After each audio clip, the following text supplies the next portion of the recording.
Order! Order! You are an incorrigible delinquent at times. Behave yourself, man!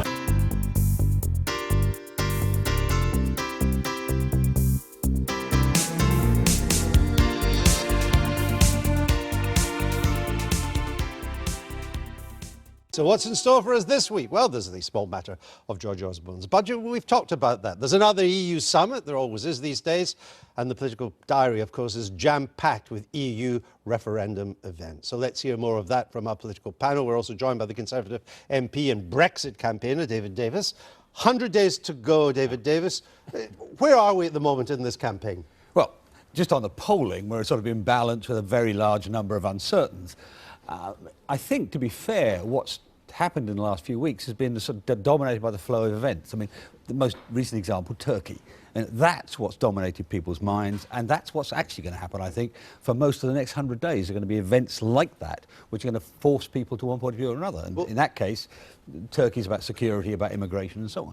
That's a potential backdrop, though. If the Turkish deal begins to fall apart, which it may well, if the migrant crisis continues, which almost certainly it will, that's the kind of backdrop that is probably more helpful to your side of the referendum than the other side. Yeah, and it's not sort of an accident. It's a sort of structural outcome of Schengen and the weakness of the eastern border of Europe and so on. So similarly, on other fronts, on the financial front, you've got the euro structurally driving events. So it seems to me that the balance of probabilities in the next 100 days is going to be those sorts of things are actually going to, as you say, favour the Brexit side. One thing that struck me, Julia, when you listen, I mean, for years and years and years, Mr. Cameron, Mr. Osborne, Mr. Hague, and so on have been, it's not quite the right word, but spewing out Eurosceptic, bylaws, anti-Europe stuff. Now they praise our membership of the EU. Well, we can't survive without the EU.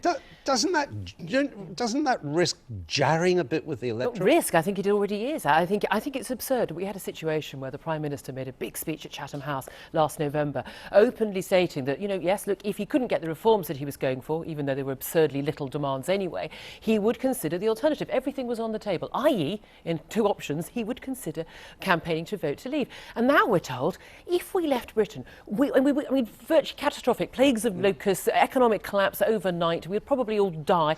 But you can't say in November, I would realistically campaign to leave if I don't get my reforms, and now say our country will collapse. Those things can't both be true, because otherwise he's saying that he would have been willing to leave the EU and risk economic collapse. I think there's the scare tactics, the Project Fear or Project Laugh out loud, a lot of the stuff we've had lately.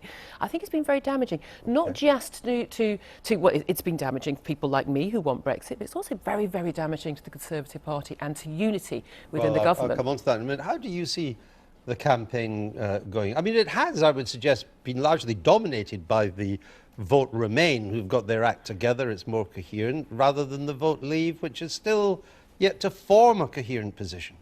Well, I mean, Vote Remain have chucked a lot at Vote Leave. I think probably journalists and politicians have been surprised by how many reports have been pumped out.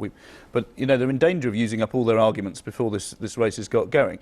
But even in that, nonetheless, it does look fairly balanced. But there is some polling to suggest that it's moved a little bit towards the Remain side. And there's a lot of people in Downing Street will say, whenever people like David or others say, it's all Project Fear, that does, for the silent sort of group of people, the sort of families with children who aren't paying that much attention yet, if you talk about fear at all, there's a slight sense that maybe there is something to be fearful of after all. Well, it works a bit, I'm sure it does, but for how long? I mean, when the Danes had their Euro referendum, this same thing happened. And eventually it got to the point where people were just going in for the mockery, as you were, just saying, oh, we're going to have a 17-foot high fence between us and Germany if we don't vote for Euro and so on. And eventually that destroyed the pro-Euro campaign. And there's a risk of that happening now. I think one of the things that has happened is the credibility of the government side of this argument has slipped quite a lot in the last few weeks. And it's partly because of the exaggeration. So you've got two trends. People, quite properly, as you're saying, getting slightly nervous of it, slightly afraid of it, worrying about what the risks are, and there are risks on all sides. But on the other hand, they're starting to say, do we really believe all this nonsense? And I think that's the longer term effect. I think it's a great shame that it's not been a sensible, reasoned debate about the facts. Is it too early yet to be able to see who's nudging ahead? Well, I'd firstly say the most significant thing that's happened this morning is that David Davis has got a tie in the colours of Vote Leave, which suggests that maybe you're coming down on the side of Vote Leave rather than Grassroots Out, which is a green tie with Go written in black. But anyway... That's real inside the Beltway stuff. Yeah. This is an issue of taste, not choice. I think what we're learning, Andrew, is that the Brexit side are winning the skirmishes. And the reason why they're doing that is because they are an insurgency. And if you have an insurgency that's got 6 cabinet ministers in it, that's pretty exciting. And you're clearly going to set the news agenda.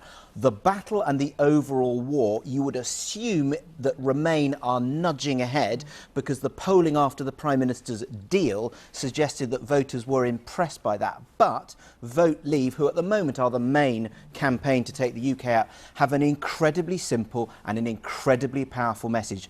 Take back control. And you may well find that that message is so simple and it's so clear that that might achieve cut through. Have we established if the Queen is on the Brexit side or not? Well, there's still some debate about whether she's on the Brexit side, but I don't think anyone's seriously questioning that she's a Eurosceptic. There's nobody... Really? Why is that?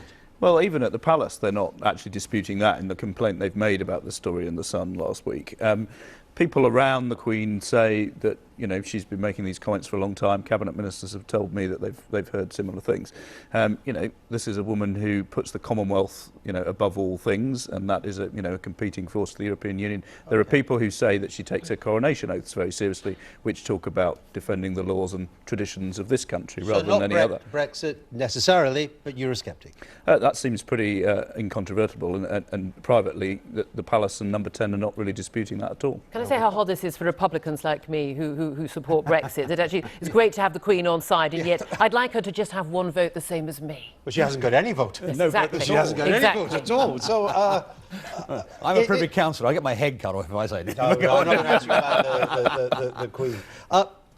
Is this more within the Tory family? Is it more bitter than you thought, and will it get even more bitter as time goes on? So much so that Mr. Cameron, well, even if he wins, may find it hard to put it together again? No, I don't think so. It's robust, certainly. It's pretty robust. And to some extent, he sets the tone himself. You know, if he's rude about Boris, then there's a backlash to it. But he can't stop. Oh, somebody told me that he now regards Boris the way he used to regard Ed Balls. That it's a scab, but he can't stop picking it.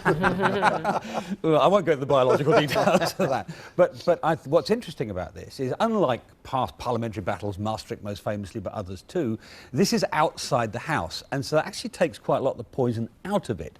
But it's robust, it's fierce, and people are taking it incredibly seriously. How's Boris doing?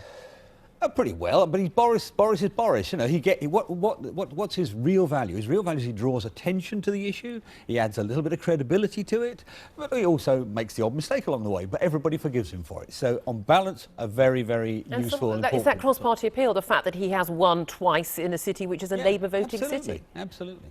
The government began by emphasising the security implications of staying in, saying that we needed to stay in because of security. I think they found that's a tough argument because the British people don't automatically associate the EU with security. They're going to move on to the economic arguments now. The problem with economic arguments is that they're nowhere near as well defined, as clear-cut as they were way back in 75. Yes, but essentially what they want to do is make a big picture argument, and it's interesting that David Cameron got this deal on the Friday in Brussels, and the very next morning, I think it was 7:30, George Osborne was on the Today programme, not talking about the elements of the deal, the 4 parts of the deal. He was making a massive destiny economic security argument, because they know that you cannot sort of focus on the nitty-gritty of that. You've got to make that big picture argument. But you're absolutely right. It's potentially a mixed picture. If, as David was saying earlier, there is a major crisis in the Eurozone in the next few months, that could be difficult. But then George Osborne would say, well, we've got the opt-out negotiated when you were in government, David, the opt-out from Britain having to join the euro. Can I say that if there's a major crisis in the Eurozone, there is currently right now, and has been for some years, a major crisis in the Eurozone. A major crisis is 2 European summits in 1 week, and Greece about to tank. Which wasn't true when we voted in 75, when the EU, or what was then the common market, was seen as a successful economic unit. And compared with where we were at the time. We needed to join. The atmospherics are very different. Well, and for 20 years, it was the most successful economic unit. I mean, until about the early 90s, you know, we got really, really sizable advantages out of it. Since then, we've got nothing, and that's what people are seeing. I do think that And Turkey's a game changer as well. what you're going to get here, as you say, we're moving on to the economic arguments now. We've got the budget, that frames it. But you're going to see Barack Obama coming here, towards the end of April. He's going to be making the argument, doing several events, as I understand it, which will allow The body language between him and the Prime Minister should be interesting. Well, after it what should be he's very interesting. been telling but Atlantic Magazine. He owes him a favour now, doesn't he? And basically what you're going to get is a return to that security argument. And I think, returning to where we started this debate, you've got a situation where events will often favour the outside, but the control and the ability to stage manage different moments is very much with the government. You say that, but on security it blew up in their face. They published a letter with generals on it who had not signed it, and now those generals will come out at some point. But one of those generals came out this morning who didn't sign that letter and said that he was supporting the government. The Obama visit, the intervention by François Hollande, it is absolutely from the Scottish referendum playbook, and that worked. And the reason why it worked, you saw Nicola Sturgeon struggling with you an hour ago, Andrew, to explain basic fiscal points about an independent Scotland, and that's why Scotland voted to stay in the UK. You just don't know whether the government is going to have that element of certainty on what would happen. So as things stand at the moment, are we in or out? Just as it stands at the moment, are we in or out? Well, last time I was here, I incautiously gave you numbers, but I'd still cautiously say in. Okay, in. Depressingly, I fear we will remain. In with a sort of a SPO-SO vote. Okay, so not greatly enthusiastic, not all three of you there are in, I think but it's still to play for. Overly enthusiastic there. We're right on a knife edge in public opinion terms. That's where, and events will determine it. And it won't be events like Obama. Nobody will listen to Obama. It'll be Turkey. And we live in a world which the consensus opinion these days is usually wrong. We shall see. I've been getting